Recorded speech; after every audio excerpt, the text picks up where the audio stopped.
Dr. Neil Shastri-Hurst. Thank you very much, Madam Deputy Speaker.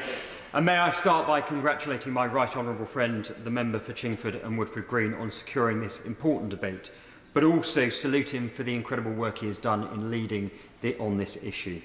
And as always, Madam Deputy Speaker, it is hugely heartening to see so many colleagues from across the House in the Chamber today, and it serves as a timely reminder of the united approach that we have taken on this issue and our resolute support for the Ukrainian people, which has not diminished.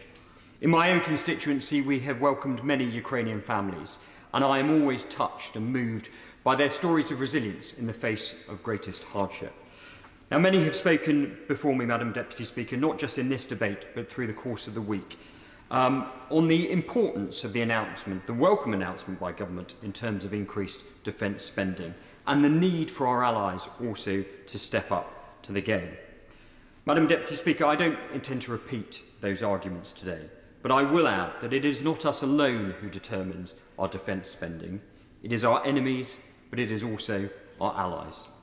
With the United States announcing a potential step back from their support for Ukraine, it is clear that we as a nation have an overriding obligation, not only to Ukraine, but to our citizens and the wider world, to step up and keep Putin's war machine at bay. If we fail to do so, Madam Deputy Speaker, we are opening the gates to totalitarian regimes across the world and moving forwards. But the reality is, Madam Deputy Speaker, that the United Kingdom has an armed forces which are fit for peace.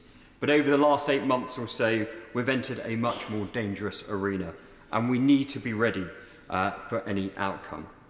And in the time available to me, Madam Deputy Speaker, I want to raise 2 points.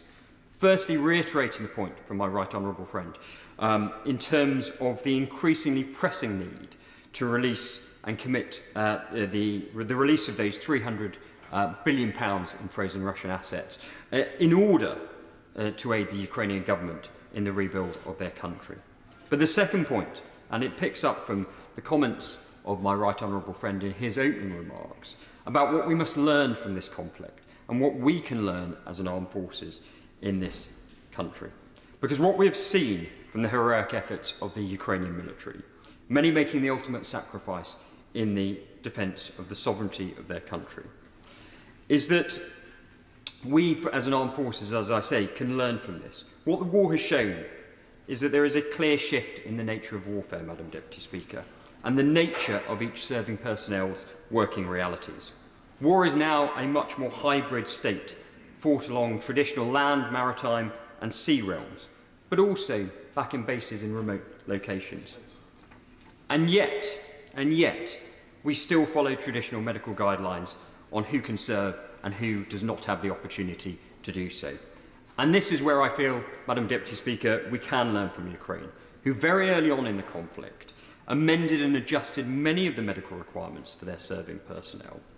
Now, in our military, there is often a mindset of soldier first, which will lead that there's an exemption from someone who may have suffered from a knee injury whilst playing sport at school, anyone with Raynaud's phenomenon, for example, or anyone wearing glasses over a certain prescription. Madam Deputy Speaker, rather than making a generic medical exemption list for the whole force, I would invite the Minister to at least consider tailoring the medical requirements to the position being applied for. Because, Madam Deputy Speaker, the reality is, what are the chances of your glasses being blown off if you're operating from a chair in a drain centre many, many miles or hundreds of miles away? What is the reality of an intelligence officer in a remote location looking at satellite information, losing the feeling in their fingers due to the cold because of the Raynaud's phenomenon? Or what are the chances, Madam Deputy Speaker, of a Royal Navy dental officer not being able to complete a check-up because of pain in his knee? So we need to be much more flexible. And whilst I accept there's a certain degree of hyperbole in my argument, Madam Deputy Speaker, the point I'm making is a serious one. If we are to turn the tide on our recruitment policy and difficulties in this country, we need to tailor the the medical requirements to the specific role. Madam Deputy Speaker, we must become more versatile and adaptive as a fighting force, like our friends in Ukraine. And as a country, we are often guilty of preparing for the war that we have had rather than the war we will face in the future. So as we reflect on the 3 years since Putin's illegal invasion, I invite the government not to waste any more time and learning from what we have from the cost of so many thousand Ukrainian lives.